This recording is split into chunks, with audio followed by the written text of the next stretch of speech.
Today I'm going to be sharing a very personal experience with you guys, and honestly it's going to be really hard for me. So if my voice shakes throughout the video or I get shaky, I apologize ahead of time. I thought that it would be a good time now to share it because it has come to my attention that it has been 2 years since September 26th that I have stopped cutting myself. So I thought that I was ready to share this and share my experiences with you guys and the triumph of my personal battle. Hey y'all, and welcome back to my channel. If you guys are new here, welcome, and if you already know who I am, thank you for subscribing and deciding to click on this video today, even though it's kind of intense. So, preface over this entire video, okay? Please listen to the trigger warning, and I'm so serious about this. If you're not in the correct mental state to watch this, or if you're still struggling with self-harm or anything along those lines, please click off. I'll see you next week. I know that when I was in a certain mental state, I would purposely click on these videos to hurt myself mentally, and that I wanted to hurt myself even more by watching them.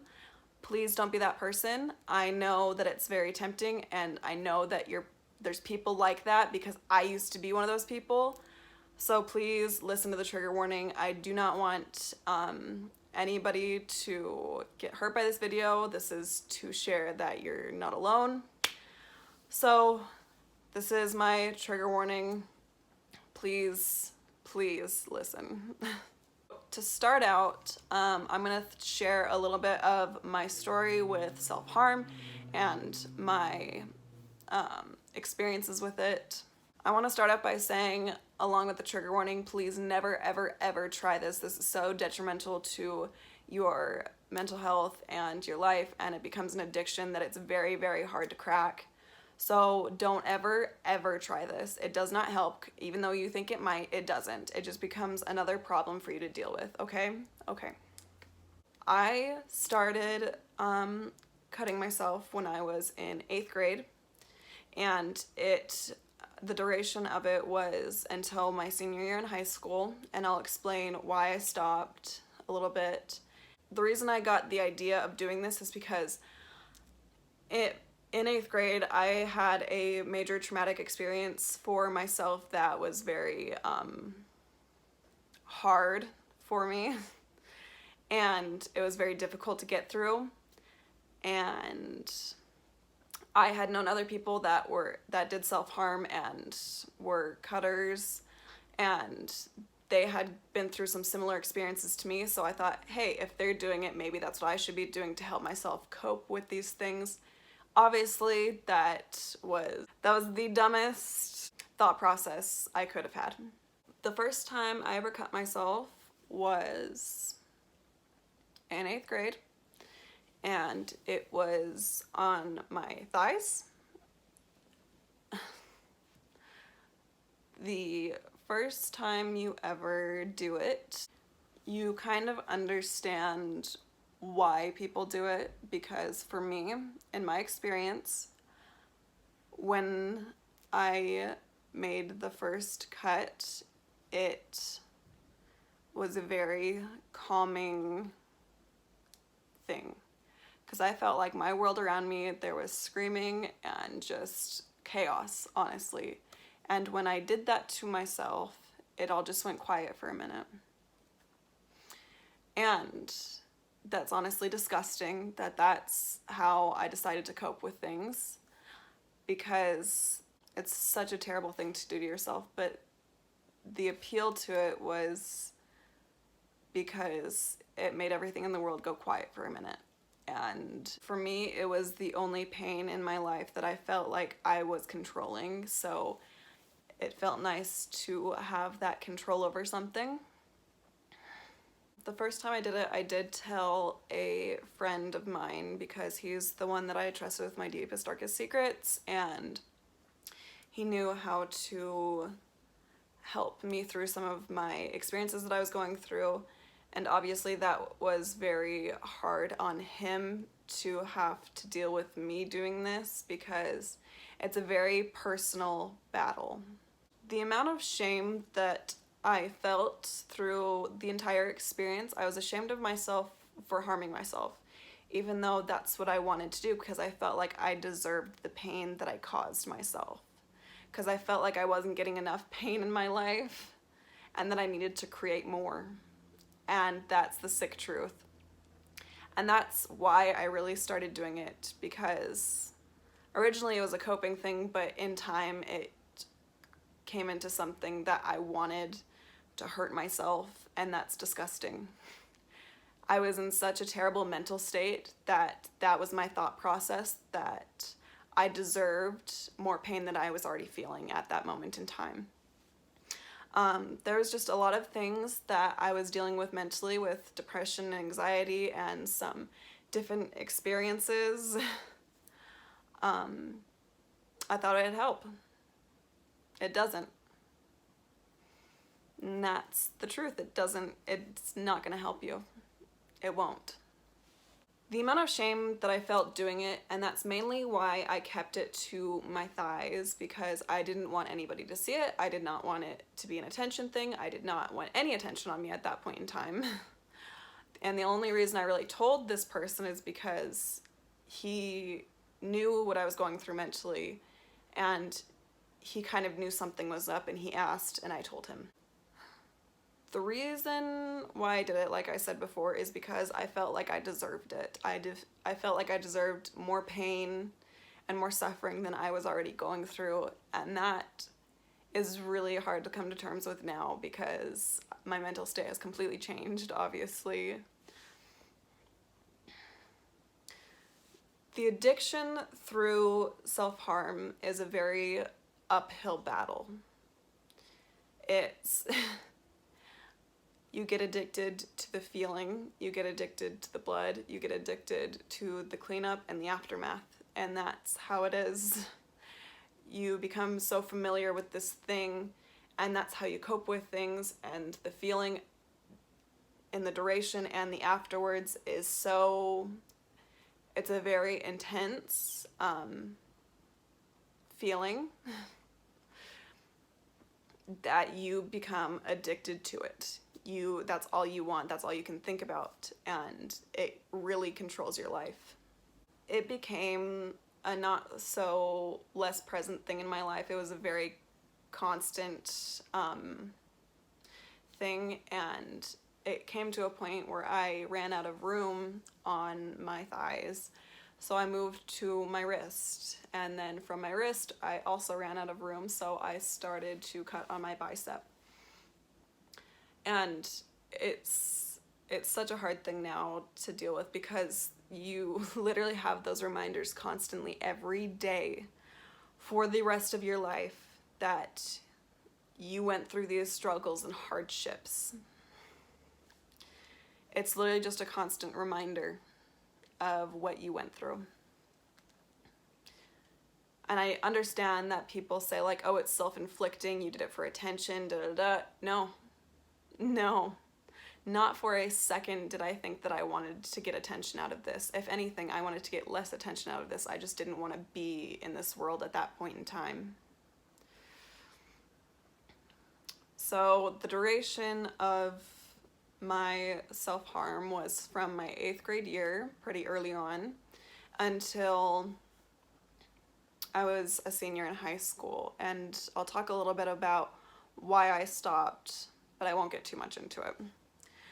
How I coped with the addiction to my self-harm was honestly the most awful thing I could have done, and that is I tried to replace that addiction with another addiction. So instead of cutting myself, I took up smoking. So then I became addicted to nicotine. And I, for some reason in my teenage head, thought that that was the solution and that was the answer. And it wasn't, obviously. It just becomes 2 battles for you to deal with instead of the one. And addictions don't go away. You have to consciously decide that you are done with it. Otherwise, it will never go away. Because even when I got home and I wanted to hurt myself, I knew full well that my mod was in my purse, lying literally less than 2 feet away from me, and I would still go for blades instead. The addiction doesn't go away if you try and replace it with another one. It just becomes another demon for you to deal with. So that's how I kind of tried to cope with things, and that obviously wasn't the correct answer because I still struggle with both of these things in my life to this day. I'm not gonna get too much into the reason why I stopped because I am not quite ready to share that so publicly. I do plan to eventually, but knowing myself, I'm just not quite ready for that at this moment in time.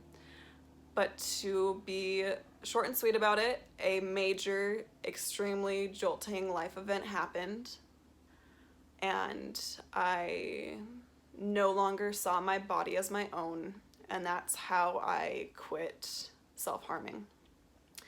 Is because I got into a different mental state and I was like, how dare you destroy this beautiful thing that doesn't deserve it? This beautiful thing that in the future will carry children and in the future will wear a wedding dress. How dare you destroy that? So that, in a nutshell, was the reason I stopped, is because of this jolting life event, because I no longer saw my body as mine, and I got into a different mental state that was a lot better to help myself out of it. Like I said, I still struggle to this day with these battles and these addictions, because I'd be completely and utterly lying to you if I said in the past 2 weeks I haven't thought about self-harm or nicotine because I have, but it's being in a different mental state and knowing that that's not the solution. That's not how we should be coping with things. That's not the correct way to deal with things. And obviously, Dylan, throughout this entire process, he came into play at around 9th grade, so a year after I'd been in this routine. And he tried to help me out of it because he understood to a whole nother level what I was going through. So obviously he tried his best to help me out of it, but he can't make that decision for me. I have to make that decision for myself to stop. And it's not on him to make sure that I get better. That is on me. He can help me through it in a way, but he cannot help me out of it. Guys, this is such a real thing, and it's really something that people don't talk about. They don't talk about their experience with self-harm or that they ever had that. I feel like the subject of depression and anxiety is becoming a lot more relevant because people are opening up about it, but who's the one talking about addictions and self-harm? Like, people just don't talk about it, and that's why I made this video today, because I know there's a lot of people out there, and I know there's a lot of people in my life still struggling with similar things, and that's why I made this video. It's not a poor me, and I'm never gonna be that kind of person to make a video of, oh, poor me, this sucks, my life was hard. Yes, I've gone through some shit, I know, I've gone through some things, but the reason for this video being made is to let people know that they are not alone, and to help people that know people that are self-harming, help them through it and help them seek help and get into a mindset where they can quit and where they can be done forever.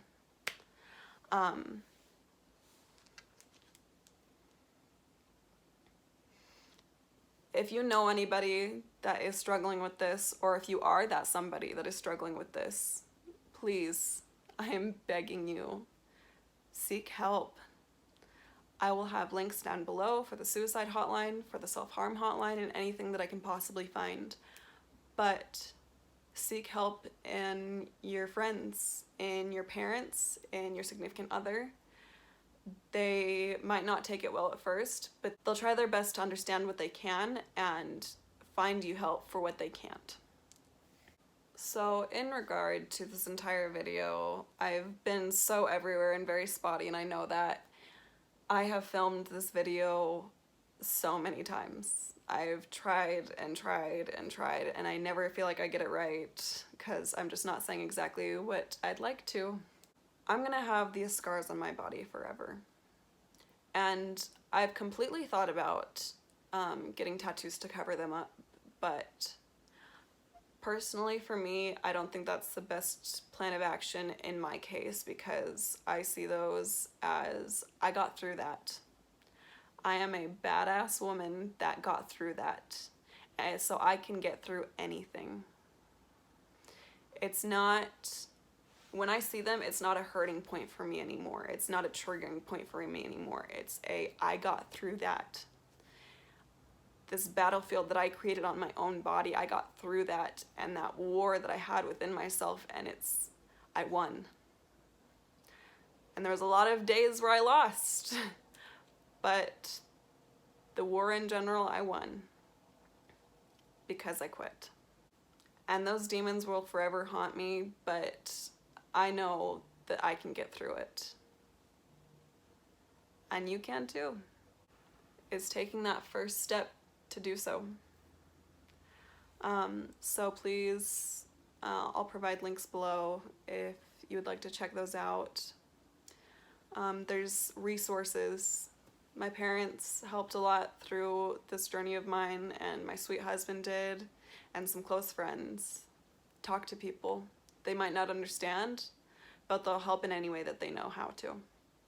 Anyways, this was a lot more heavy of a video, and I know that. So next week I will come back with something really lighthearted, I promise.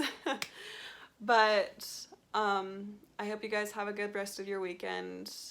Please reach out to somebody if you know that you need to. And that's a judgment call.